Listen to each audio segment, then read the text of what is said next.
VIP라고 사람한테 무릎 꿇으라고요? 지금 제 며느리가 노예입니까? 은행 로비 한가운데서 며느리가 무릎을 꿇었습니다.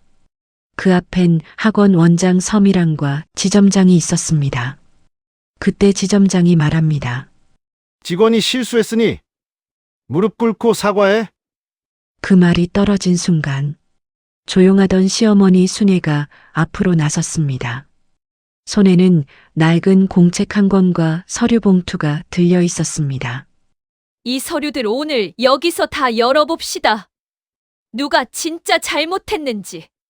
그날 은행이 뒤집힙니다.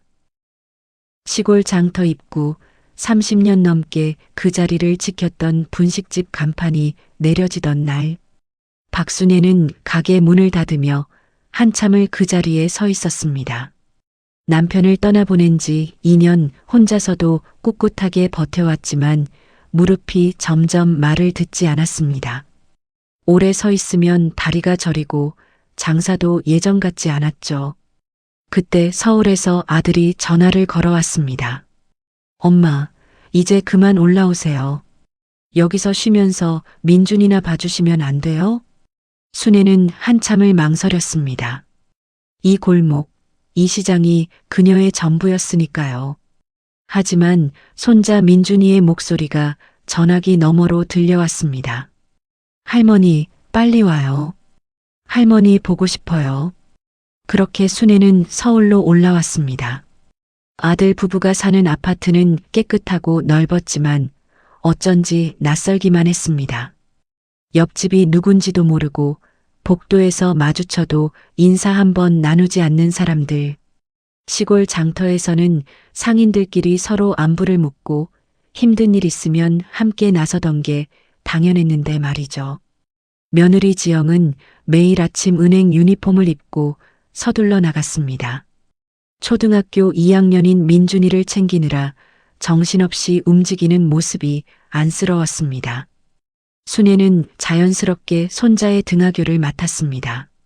학교까지 걸어가는 길, 민준이는 할머니 손을 꼭 잡고 이런저런 이야기를 했습니다.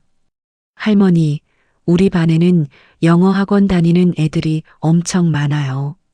그래, 민준이는 학원 재미있니? 응, 근데요. 민준이가 입을 삐죽 내밀었습니다. 우리 반 엄마들이 엄마 좀 무시하는 것 같아요.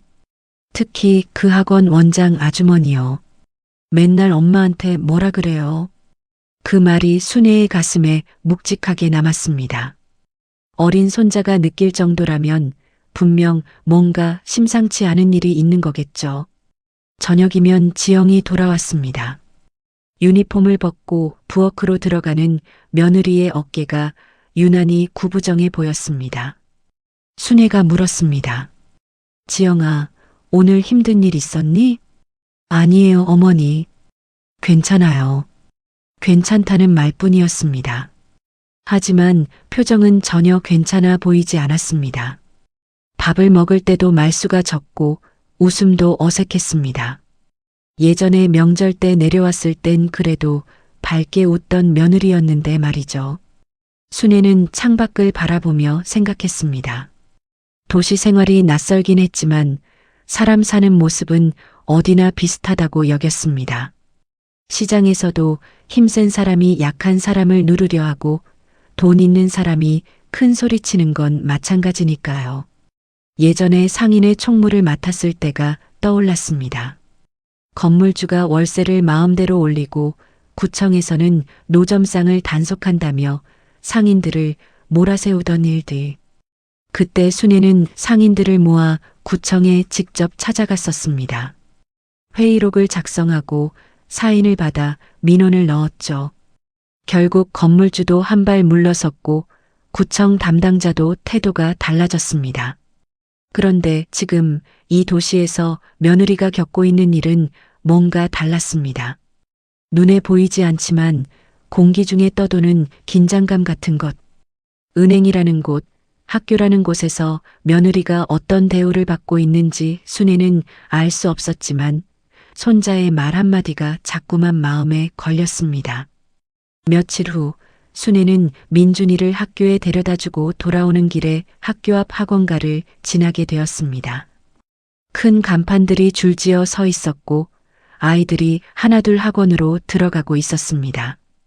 학원 앞에서 기다리는 엄마들의 대화가 귓가에 스쳤습니다.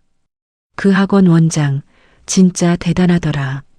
VIP 손님이래. 맞아. 은행에서도 특별 대우 받는다던데? 순애는 걸음을 멈췄습니다. VIP 손님이라는 말, 그리고 은행. 며느리 지영이 일하는 곳이었습니다. 혹시 그 학원 원장이라는 사람이 민준이가 말했던 그 사람일까요? 집으로 돌아오는 길, 순애의 머릿속은 복잡했습니다. 뭔가 이상한 기운이 느껴졌습니다. 며느리의 지친 얼굴, 손자의 걱정 어린 눈빛, 그리고 학원 앞에서 들은 대화들. 모든 게 하나로 연결되는 것 같았지만 아직은 확실하지 않았습니다. 그날 밤 순애는 혼자 거실에 앉아 오래된 사진첩을 꺼내봤습니다. 시장 상인의 활동 사진들, 남편과 함께 분식집을 하던 사진들. 그 시절엔 힘들어도 서로 기대고 살았습니다. 하지만 지금 이 도시에서 며느리는 혼자 버티고 있는 것 같았습니다. 괜찮다는데 하나도 괜찮아 보이질 않았습니다. 순애는 사진첩을 천천히 덮으며 중얼거렸습니다.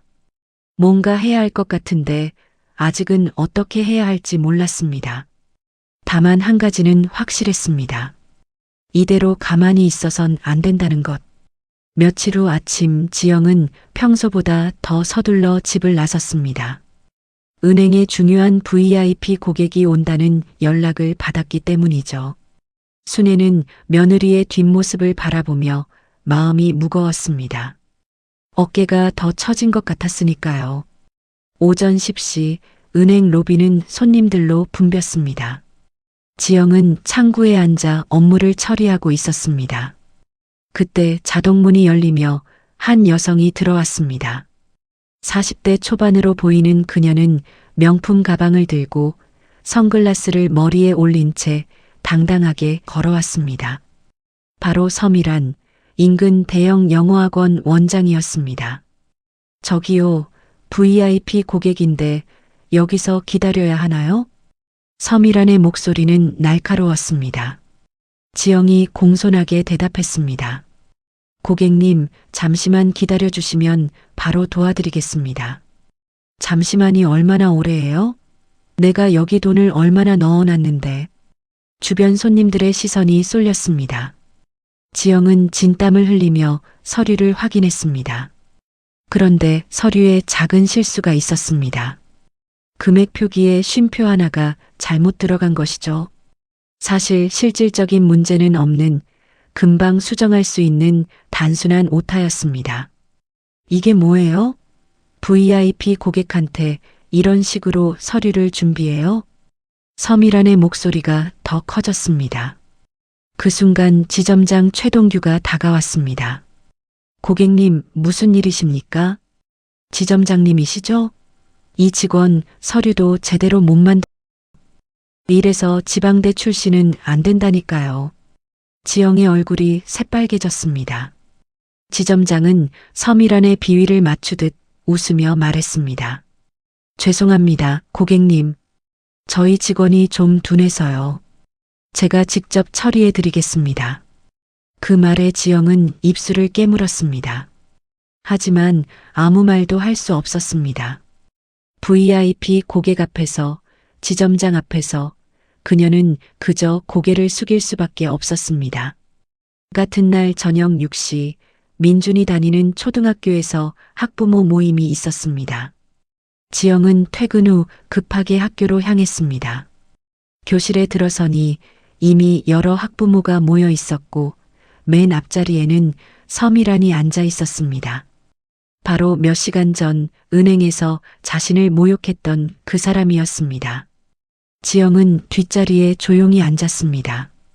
담임 선생님이 이번 학기 교육 계획을 설명하는 동안 서미란은 여러 차례 끼어들었습니다. 선생님, 저희 학원에서 특별 프로그램을 제공할 수 있는데요. 관심 있으신 학부모님들은 연락 주세요. 다른 엄마들이 고개를 끄덕였습니다. 섬이라는 학원 원장이라는 위치를 이용해 학부모들 사이에서 영향력을 행사하고 있었습니다. 회의가 끝난 후 몇몇 학부모가 복도에 모여 이야기를 나눴습니다. 섬이란이 지영을 보며 말했습니다. 아, 민준이 엄마시죠? 오늘 은행에서 뵀는데 일은 좀 익숙해지셨어요? 다른 엄마들이 궁금한 듯 쳐다봤습니다. 지영은 어색하게 웃으며 대답했습니다. 네, 열심히 배우고 있습니다. 은행 다닌다길래 기대했는데 서비스 정신이 좀 부족하시더라고요. VIP 고객한테는 좀 더 신경 써야 하는 거 아니에요? 주변 엄마들이 작게 웃었습니다. 지영은 얼굴이 화끈거렸습니다. 하루에 같은 사람에게 2번, 직장에서도 학교에서도 무시당하는 기분이었습니다. 제가 좀 더 조심하겠습니다. 지영은 고개를 숙이며 말했습니다. 섬이라는 만족스러운 표정으로 다른 엄마들과 이야기를 이어갔습니다. 지영은 그 자리에서 벗어나고 싶었지만 민준이 때문에 어쩔 수 없이 서 있어야 했습니다. 집으로 돌아오는 길, 지영의 눈에 눈물이 고였습니다. 차 안에서 한참을 울다가 아파트 주차장에 도착해서야 눈물을 닦았습니다. 집에 들어가면 시어머니와 민준이가 기다리고 있을 테니까요. 그들 앞에서는 괜찮은 척해야 했습니다. 현관문을 열고 들어서니 순애가 부엌에서 저녁을 준비하고 있었습니다. 지영아, 왔니? 오늘 회의 어땠어? 네, 어머니. 괜찮았어요. 거짓말이었습니다. 하나도 괜찮지 않았습니다. 하지만 지영은 그 말밖에 할 수 없었습니다. 밥을 먹는 동안에도 지영은 말이 없었습니다. 민준이가 물었습니다. 엄마, 오늘 학교 회의에서 그 학원 원장 아줌마 봤어? 응, 봤어. 그 아줌마가 엄마한테 또 뭐라 그랬어? 지영은 대답 대신 민준이의 머리를 쓰다듬었습니다. 순애는 그 모습을 조용히 지켜보며 가슴이 답답했습니다. 며느리가 무언가를 참고 있다는 걸, 혼자서 모든 걸 감당하려 한다는 걸 알 수 있었으니까요. 그날 밤 지영은 샤워를 하며 조용히 울었습니다. 물소리에 묻혀 아무도 듣지 못할 거라고 생각했죠. 하지만 화장실 문 밖에서 순애는 그 소리를 들었습니다. 문을 열고 들어가 며느리를 안아주고 싶었지만 순애는 그저 문 앞에 서 있을 수밖에 없었습니다. 하루에 2번 같은 사람에게 사람 취급을 못 받았습니다. 순애의 주먹이 저절로 쥐어졌습니다. 예전에 자신이 시장에서 건물주에게 구청 직원에게 무시당하던 기억이 떠올랐습니다. 그때의 그 답답함, 분노, 억울함이 고스란히 느껴졌습니다. 하지만 이번엔 자신이 아니라 며느리였습니다. 그것이 더 가슴 아팠습니다. 며칠이 지났지만 지영의 표정은 나아지지 않았습니다. 아침마다 거울 앞에서 억지로 미소를 지어보는 며느리의 모습을 보며 순애는 더 이상 가만히 있을 수 없다고 생각했습니다. 하지만 어떻게 해야 할지 막막했습니다. 도시 생활도 익숙하지 않고 은행이나 학교 같은 곳은 더더욱 어려웠으니까요. 어느 목요일 오후 순애는 평소처럼 민준이를 데리러 학교에 갔습니다. 조금 일찍 도착한 순애는 학교 앞 벤치에 앉아 손자를 기다렸습니다. 그때 학교 현관 앞 게시판에 붙은 공지를 봤습니다. 긴급 학부모 회의 마이너스 오늘 오후 3시 2학년 3반 교실. 민준이 반이었습니다. 순애는 잠시 망설였습니다. 자신이 들어가도 되는 건지 며느리 없이 가도 괜찮은지. 하지만 뭔가 이상한 예감이 들었습니다. 며느리가 요즘 힘들어하는 이유를 알 수 있을 것 같았습니다. 순애는 조심스럽게 학교 안으로 들어갔습니다. 복도를 지나 2학년 3반 교실을 찾았습니다. 교실 문은 반쯤 열려 있었고 안에서 여러 목소리가 들려왔습니다. 순애는 복도 끝에 조용히 서서 안을 들여다봤습니다. 교실 앞쪽에는 서미란이 서 있었고 몇몇 학부모가 자리에 앉아 있었습니다. 지영도 맨 뒷자리에 앉아 있었습니다. 서미란이 크게 웃으며 말했습니다. 요즘 아이들 교육이 정말 중요하잖아요. 특히 영어는 일찍 시작할수록 좋고요. 저희 학원에서 특별반을 개설했는데 관심 있으신 분들은 신청해 주세요. 한 학부모가 손을 들며 물었습니다. 원장님, 그 특별반 교재비가 좀 비싸다고 들었는데요. 교육에 투자하는 건 당연한 거 아닌가요? 아이 미래를 생각하면 그 정도는 감수해야죠. 서미란의 목소리는 단호했습니다. 다른 학부모들은 고개를 끄덕였습니다. 그때 서미란의 시선이 지영에게로 향했습니다. 민준이 엄마는 아직 신청 안 하셨죠? 은행 다니시면서 바쁘신 건 알지만 아이 교육은 챙기셔야죠. 지영이 조심스럽게 대답했습니다. 저 아직 좀 생각해 보려고요. 생각을 얼마나 하시려고요?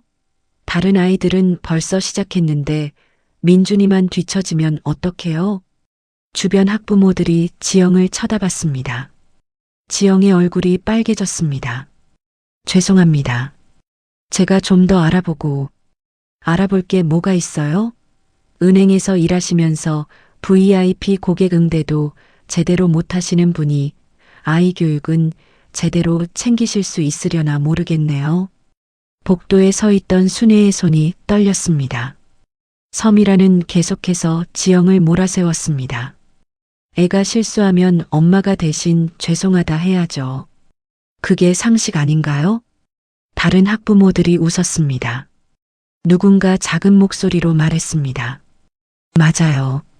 요즘 워킹맘들이 너무 아이한테 신경을 안 쓰는 것 같아요. 그러게요. 돈 버는 것도 중요하지만 아이가 더 중요한 거 아닌가요? 지영은 끝까지 고개만 숙이고 있었습니다. 제가 더 조심하겠습니다. 죄송합니다. 순애는 그 모습을 보며 가슴이 미어지는 것 같았습니다. 며느리가 사람들 앞에서 웃음거리가 되고 아무 잘못도 없는데 계속 사과하는 모습. 예전에 자신이 시장 상인회에서 구청 직원들 앞에서 무시당하던 기억이 떠올랐습니다. 그때 순애는 혼자가 아니었습니다. 다른 상인들이 함께 있었고 서로 힘을 합쳐 목소리를 냈습니다. 하지만 지금 며느리는 혼자였습니다. 아무도 편을 들어주지 않는 자리에서 혼자 모든 걸 감당하고 있었습니다. 순애는 당장 교실로 뛰어들어가고 싶었습니다. 하지만 손자 민준이를 생각하면 그럴 수 없었습니다. 만약 자신이 나섰다가 민준이가 학교에서 더 힘들어지면 어쩌나 하는 걱정이 앞섰습니다. 회의가 끝나고 학부모들이 하나둘 교실을 나왔습니다. 순애는 재빨리 복도 모퉁이로 몸을 숨겼습니다. 지영이 마지막으로 교실을 나왔습니다. 며느리의 어깨는 더 처진 것 같았고 걸음걸이도 무거워 보였습니다. 순애는 조용히 계단을 내려가며 눈물을 닦았습니다. 며느리를 보호해주지 못한 자신이 원망스러웠습니다. 하지만 동시에 이대로는 안 된다는 생각이 더 강하게 들었습니다. 그날 저녁 집으로 돌아온 지영은 평소보다 더 조용했습니다. 저녁을 준비하던 순애가 물었습니다. 지영아, 오늘 학교에 회의 있었다며? 네, 어머니. 무슨 내용이었니? 그냥 아이들 교육 관련된 거였어요. 지영은 더 이상 말하지 않았습니다. 순애도 더 묻지 않았습니다. 하지만 두 사람 모두 알고 있었습니다. 무언가 잘못되고 있다는 것을. 밤이 되어 민준이가 잠든 후 순애는 혼자 거실에 앉아 있었습니다. 창밖으로 도시의 불빛이 보였습니다. 수많은 사람이 사는 이 큰 도시에서 며느리는 혼자 외롭게 싸우고 있었습니다. 순애는 오래된 공책을 꺼냈습니다. 시장 상인회 활동할 때 쓰던 공책이었습니다. 회의록, 민원 접수 내역, 상인들의 의견을 적어두던 공책. 순애는 그 공책을 펼치며 생각했습니다. 그날 내 속에서 아주 오래된 불이 다시 타오르기 시작했습니다. 예전에 혼자가 아니라 함께 싸웠던 기억. 증거를 모으고 사람들의 동의를 얻고 정당하게 목소리를 냈던 기억. 그때는 할 수 있었습니다. 지금도 할 수 있을 것 같았습니다. 순애는 공책에 오늘 날짜를 적었습니다. 그리고 학교에서 본 장면, 서미란이 한 말들을 하나하나 기록하기 시작했습니다. 글씨는 서툴렀지만 마음만큼은 단단했습니다. 내 며느리가 사람들 웃음거리가 되는 걸 두 눈으로 보고 말았습니다. 이제는 가만히 있지 않을 것입니다. 방법을 찾을 것입니다. 천천히 하지만 확실하게. 일주일이 지났습니다. 순애는 며느리를 지켜보며 조용히 움직이기 시작했습니다. 학교 앞에서 다른 학부모들의 이야기를 듣고 학원 앞을 지나며 분위기를 살폈습니다. 서밀한 학원에 대한 불만이 생각보다 많다는 걸 알게 되었습니다. 교재비가 너무 비싸요. 한 학기에 100만 원이 넘어요. 숙제를 안 해가면 아이를 다른 애들 앞에서 창피 주더라고요. 환불 규정도 불분명해요.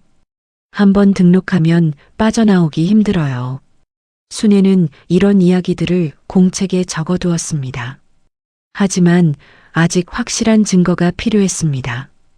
어느 화요일 오후 순애는 통장 정리를 하러 며느리가 일하는 은행에 가기로 했습니다. 사실 통장 정리는 핑계였습니다. 며느리가 일하는 모습을 직접 보고 서미란이라는 사람을 확인하고 싶었습니다. 은행에 도착하니 로비는 사람들로 붐볐습니다. 순애는 대기 번호표를 뽑고 의자에 앉았습니다. 창구에서 일하는 지영의 모습이 보였습니다. 손님들에게 공손하게 인사하고 서류를 꼼꼼히 확인하는 며느리. 순애는 그 모습이 기특하면서도 안쓰러웠습니다. 그때 자동문이 열리며 서미란이 들어왔습니다. 순애는 본능적으로 알아챘습니다. 학교에서 봤던 바로 그 사람. 고급스러운 옷차림, 당당한 걸음걸이, 그리고 주변을 내려다보는 듯한 시선. 서미란은 VIP 고객 전용 창구로 곧장 향했습니다. 마침 지영이 그 창구를 담당하고 있었습니다. 계좌 이체권으로 왔는데요. 어제 처리한다고 하지 않았나요? 서미란의 목소리는 처음부터 날카로웠습니다. 지영이 컴퓨터를 확인하며 대답했습니다. 고객님, 확인해 보니 시스템 오류로 하루 지연되었습니다. 죄송합니다. 오늘 중으로 처리해 드리겠습니다. 하루 지연? 그게 말이 돼요? 내가 VIP 고객인데 이런 대우를 받아야 해요? 서미란의 목소리가 커졌습니다. 주변 손님들이 쳐다보기 시작했습니다. 지영은 당황하며 사과했습니다. 정말 죄송합니다. 제가 다시 확인해 보겠습니다. 그 순간 지점장 최동규가 다가왔습니다. 고객님, 무슨 일이십니까? 지점장님, 이게 VIP 고객 대우예요? 시스템 오류라고 하면서 책임도 안 지려고 하네요. 지점장은 재빨리 상황을 파악했습니다. 그리고 지영을 돌아보며 차갑게 말했습니다. 이지영 대리, 왜 미리 확인하지 않았어요? VIP 고객님께 이런 실수가 있어선 안 되죠. 죄송합니다, 지점장님. 시스템 오류는 제가 통제할 수 없는. 변명하지 마세요. 고객님께 정식으로 사과하세요. 지점장의 목소리는 단호했습니다. 주변에 있던 다른 직원들도 긴장한 표정으로 지켜봤습니다. 고객님, 정말 죄송합니다. 지영이 고개를 숙였습니다. 하지만 서미란은 만족하지 않았습니다. 그냥 사과로 끝나요? 내가 여기 돈을 얼마나 넣었는데 이런 식으로 대우를 받아야 해요? 지점장은 잠시 망설이다가 말했습니다. 지금 당장 고객님께 무릎 꿇고 사과해요. 로비 전체가 조용해졌습니다. 지영의 얼굴이 창백해졌습니다. 지점장님, 그건 빨리 하라고 했어요. 고객님을 더 기다리게 하지 마세요. 지영은 떨리는 손으로 창구 밖으로 나왔습니다. 로비 한가운데 수많은 사람이 지켜보는 가운데 지영은 천천히 무릎을 꿇었습니다. 정말 죄송합니다. 그 순간 순애는 의자에서 일어서려 했습니다. 하지만 다리가 떨려 제대로 일어설 수 없었습니다. 가슴 속에서 뭔가 뜨겁게 치밀어 올랐지만 몸은 움직이지 않았습니다. 섬이라는 만족스러운 표정으로 주변을 둘러봤습니다. 그때 그녀의 시선이 순애와 마주쳤습니다. 잠깐의 눈 맞춤이었지만 순애는 그 눈빛을 결코 잊을 수 없었습니다. 사람을 깔보는 무시하는 그런 눈빛. 다음부턴 이런 일 없도록 하세요. 섬이라는 그렇게 말하고는 당당하게 은행을 나갔습니다. 지영은 그제야 일어섰습니다. 다른 직원들이 어색하게 각자 자리로 돌아갔고 손님들도 하나둘 시선을 돌렸습니다. 순애는 조용히 은행을 나왔습니다. 통장 정리는 하지 않았습니다. 할 수 없었습니다. 며느리의 그 모습이 눈앞에서 떠나지 않았으니까요. 버스 정류장에서 기다리는 동안 순애의 손은 계속 떨렸습니다. 분노였습니다. 예전에 자신이 상인회에서 구청 직원들에게 무시당할 때도 이런 기분이었습니다. 하지만 그때는 같이 싸울 동료들이 있었습니다. 지금 며느리는 혼자였습니다. 집으로 돌아온 순애는 곧장 방으로 들어가 공책을 꺼냈습니다. 오늘 본 장면을 글로 남기기 시작했습니다. 날짜, 시간, 장소, 누가 무슨 말을 했는지. 손이 떨려 글씨가 흐트러졌지만 순애는 멈추지 않았습니다. 그렇게 또 한 번 내 가족이 사람들 앞에서 무너지는 걸 봐야 했습니다. 그날 밤 지영이 집에 돌아왔을 때 순애는 아무 말도 하지 않았습니다. 며느리가 오늘 겪은 일을 자신이 봤다는 걸 알리고 싶지 않았습니다. 지영이 더 힘들어질까봐, 더 죄책감을 느낄까봐. 하지만 순애는 결심했습니다. 이번엔 그냥 넘어가지 않겠다고, 방법을 찾겠다고, 며느리를 지키겠다고. 그날 난 알았습니다. 이번엔 나 같은 늙은이도 가만히 있어선 안 된다는 걸. 그날 밤 순애는 잠을 이룰 수 없었습니다. 며느리가 무릎 꿇던 모습이 계속 눈앞에 아른거렸습니다. 새벽 3시 순애는 일어나 거실로 나왔습니다. 책상 서랍에서 오래된 서류철을 꺼냈습니다. 시장 상인의 활동 자료들이었습니다. 민원 접수증, 회의록, 구청과 주고받은 공문들. 순애는 그 서류들을 하나하나 펼쳐보며 생각했습니다. 예전에는 어떻게 했었지? 어떻게 상인들의 목소리를 모았지? 어떻게 구청을 움직이게 했지? 다음 날 아침 순애는 동주민센터로 향했습니다. 사회복지사를 만나 조심스럽게 물었습니다.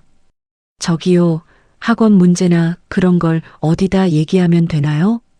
젊은 복지사가 친절하게 대답했습니다. 교육청에 민원을 넣으실 수 있어요. 온라인으로도 가능하고 직접 방문하셔도 됩니다. 제가 컴퓨터를 잘 못 다루는데요. 그럼 여기 신청서를 작성하시면 제가 도와드릴게요. 어떤 문제인지 구체적으로 말씀해 주세요. 순애는 준비해 온 공책을 꺼냈습니다. 거기엔 학부모들에게 들은 이야기들이 빼곡히 적혀 있었습니다.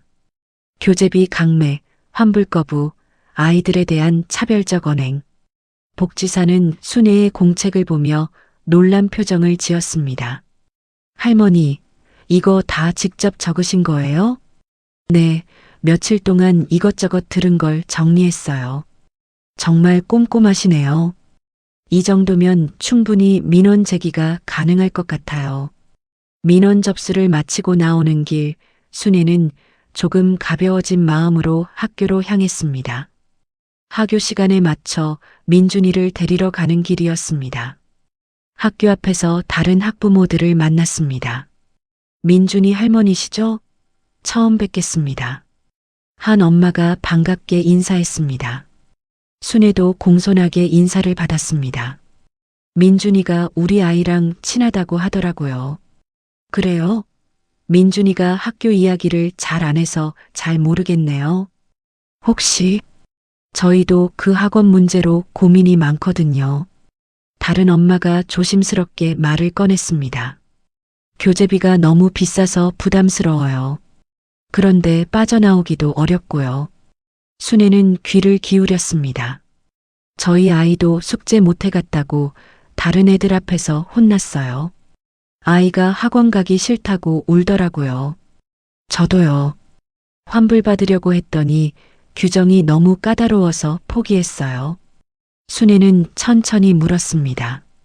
그런 일들 혹시 글로 남겨두신 게 있나요? 문자나 메모 같은 거요. 있긴 한데요. 왜요? 혹시 괜찮으시다면 저한테 좀 보내주실 수 있을까요? 제가 한번 정리를 해보려고요.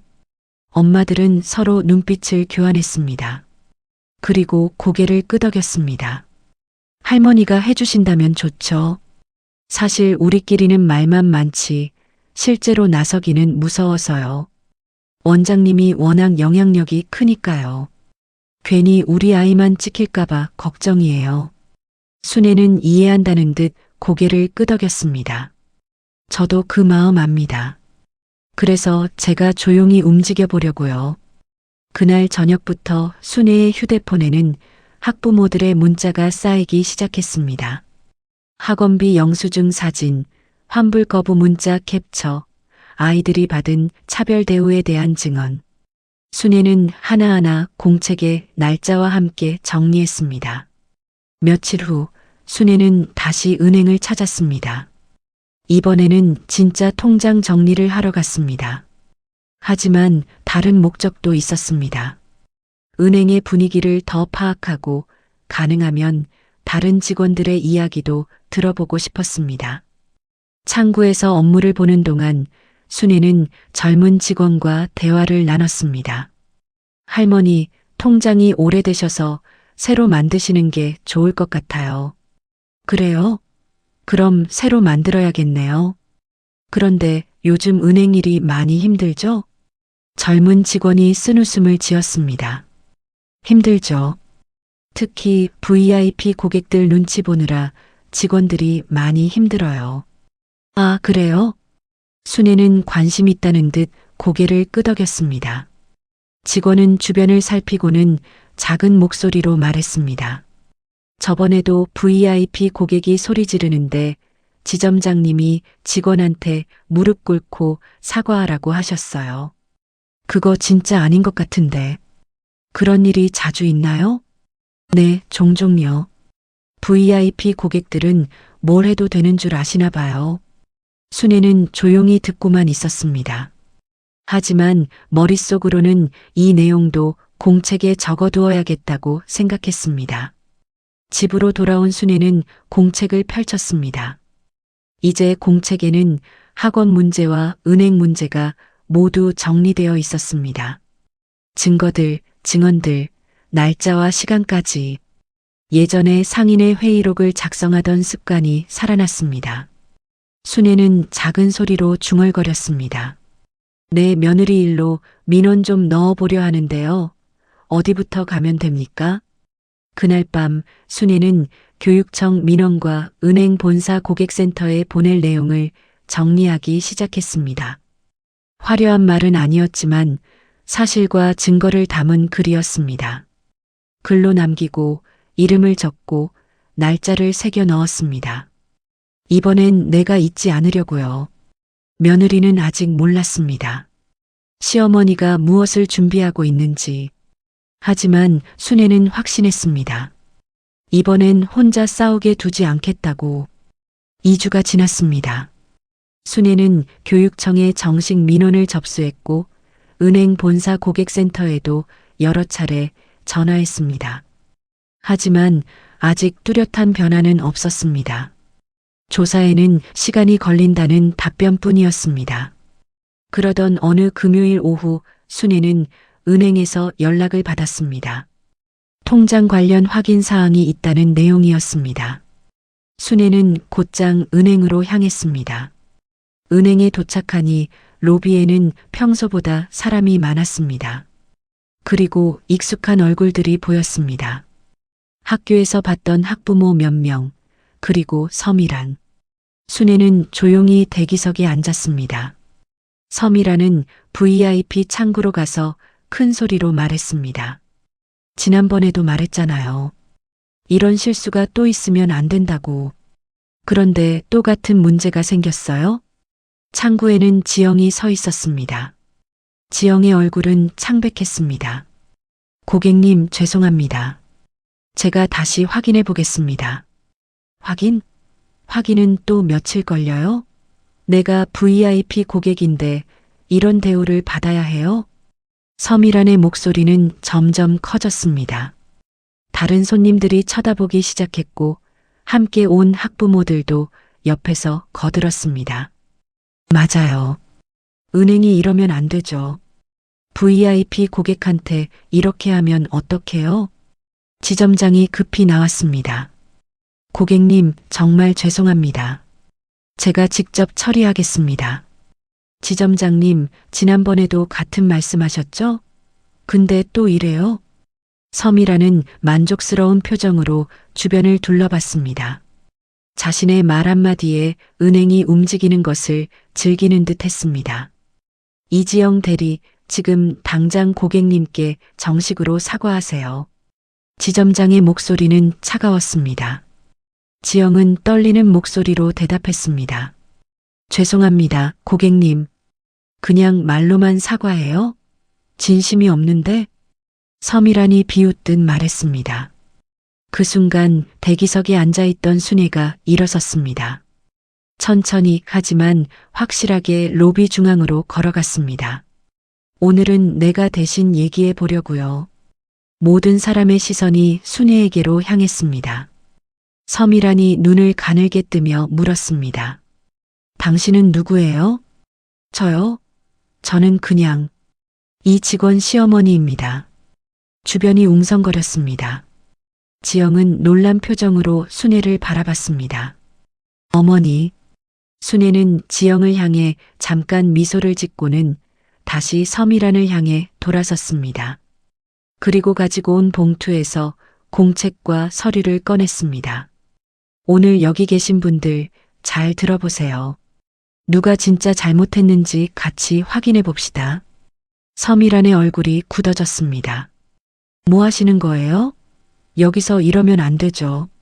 안 될 게 뭡니까? 당신도 여기서 큰 소리 치셨잖아요. 순애는 공책을 펼쳤습니다. 이분 학원 원장이시죠? 그런데 학원에서 어떤 일을 하셨는지 아십니까? 순애는 학부모들이 보내준 증거들을 하나씩 읽기 시작했습니다. 교재비 한 학기에 150만 원. 강제로 구매하게 하고 안 사면 아이를 차별했습니다. 환불 규정, 계약서에는 명시되지 않았는데 실제로는 거의 불가능합니다. 아이들을 다른 아이들 앞에서 비교하고 창피를 주고 부모까지 무시했습니다. 서미란의 얼굴이 점점 붉어졌습니다. 그건 근거 없는 얘기예요. 명예훼손으로 고소하겠어요. 근거 없어요? 여기 학부모들 문자 캡처, 영수증, 녹취록까지 다 있습니다. 순애는 서류 뭉치를 들어 보였습니다. 그리고 이건 교육청 민원 접수중입니다. 벌써 조사 들어갔어요. 주변이 조용해졌습니다. 함께 왔던 학부모들도 서미란에게서 한 발짝 물러섰습니다. 순애는 이번에는 지점장을 향해 돌아섰습니다. 지점장님, 여기 계신 분이 VIP인 건 알겠는데요. 네, 그렇습니다만.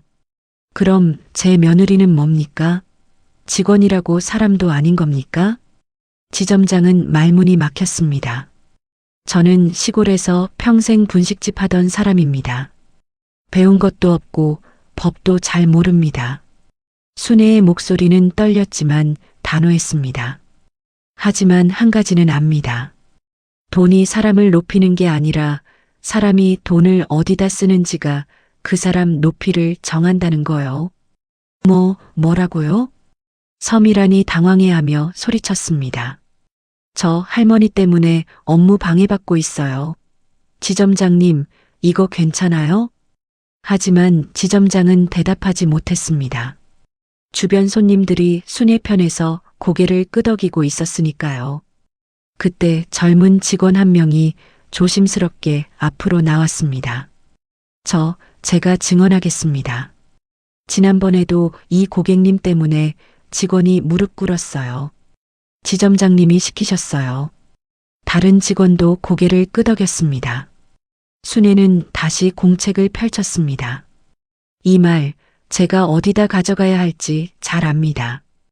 은행 본사, 금융감독원, 노동청 다 연락해봤습니다. 지점장의 얼굴이 창백해졌습니다. 할머니, 진정하시고 이야기를 나눠보죠. 진정하라고요? 제 며느리가 무릎 꿇을 때는 왜 진정시키지 않으셨어요? 순애의 눈에서 눈물이 흘렀습니다. 하지만 목소리는 흔들리지 않았습니다. 여러분, 오늘 제대로 보세요. 누가 아이들 앞에서, 직원들 앞에서 부끄러운 어른인지. 서미라는 더 이상 아무 말도 하지 못했습니다. 주변 학부모들의 시선이 차갑게 식어갔고 은행 손님들도 고개를 저으며 서미란을 바라봤습니다. 순애는 마지막으로 며느리를 돌아봤습니다. 지영아, 이제 그만 내 잘못인 줄 알고 살아라. 너는 아무 잘못 없어. 지영은 그 자리에서 눈물을 흘렸습니다. 순애도 지영도 그리고 주변 사람들도 모두 그 순간을 잊지 못할 것입니다. 그날 이후 모든 것이 빠르게 움직였습니다. 은행 본사에서 감사팀이 내려왔고 교육청에서도 학원 조사가 시작되었습니다. 서미란의 학원은 여러 규정 위반이 드러나 경고 조치를 받았고 일부 학부모들이 아이들을 빼기 시작했습니다. 지점장은 VIP 고객 관리 방식과 직원 인권 침해 문제로 인사 조치를 받았습니다. 본사에서는 전 지점에 직원 보호 교육을 실시하겠다고 발표했습니다.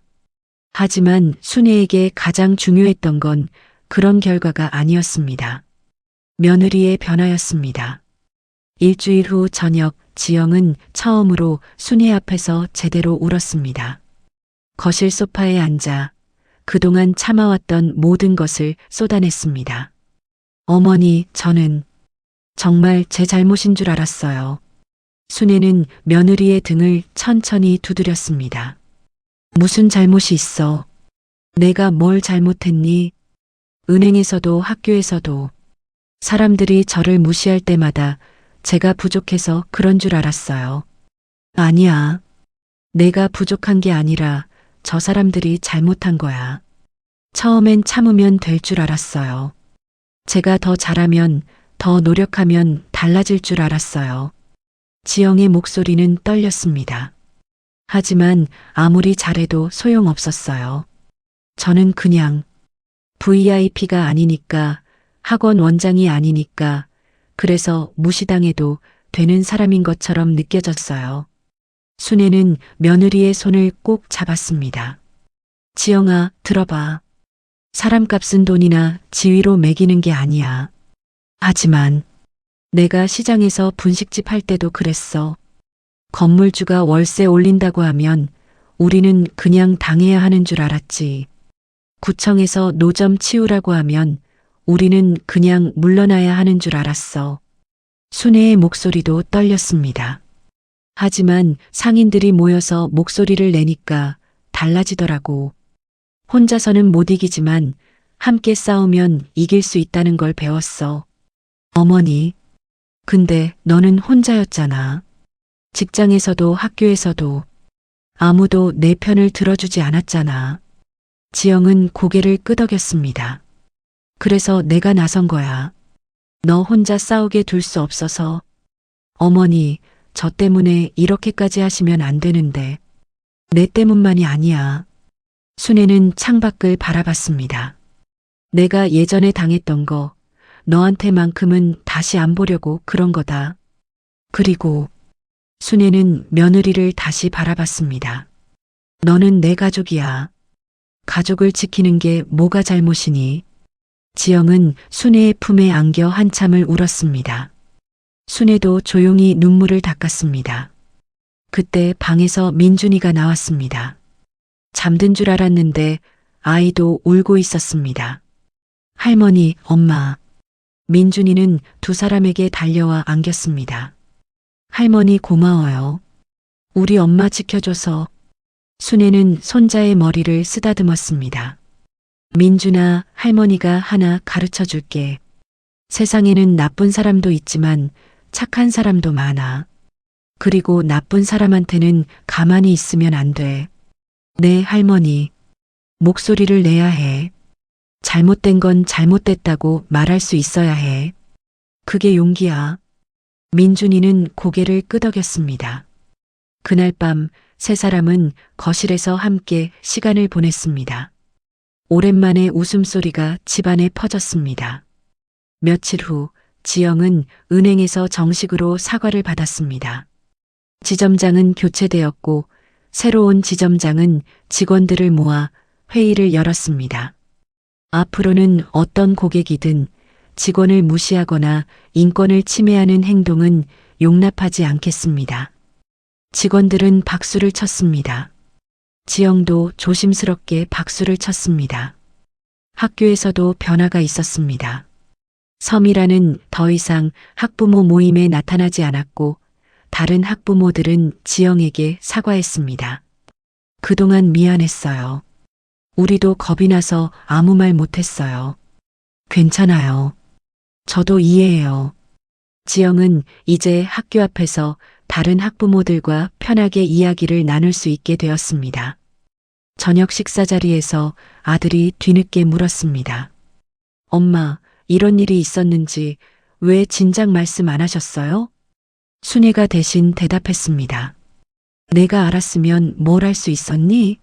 내 아내는 너한테 짐이 되고 싶지 않았던 거야. 아들은 고개를 숙였습니다. 앞으로는 엄마와 아내 사이에서 도망치지 않을게요. 제가 더 신경 쓸게요. 순애는 아들의 어깨를 토닥였습니다. 누구 하나만 센 집은 오래 못 가지만 서로의 편이 되어주는 집은 조금씩 단단해지더군요. 그날 밤 순애는 오랜만에 푹 잘 수 있었습니다.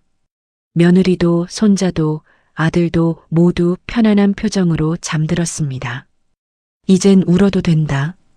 근데 내 잘못인 줄 알고 울지는 말아라. 순애는 창밖의 별을 바라보며 중얼거렸습니다. 이제는 정말 괜찮을 것 같았습니다. 몇 달이 지났습니다. 계절이 바뀌고 민준이는 한 학년 올라갔습니다.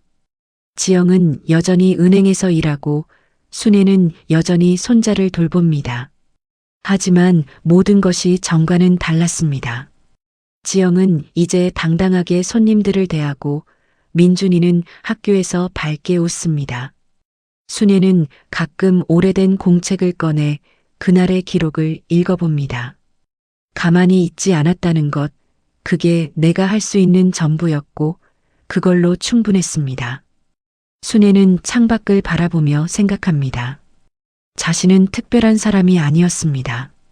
그저 평범한 할머니였고 시골에서 분식집 하던 사람이었습니다.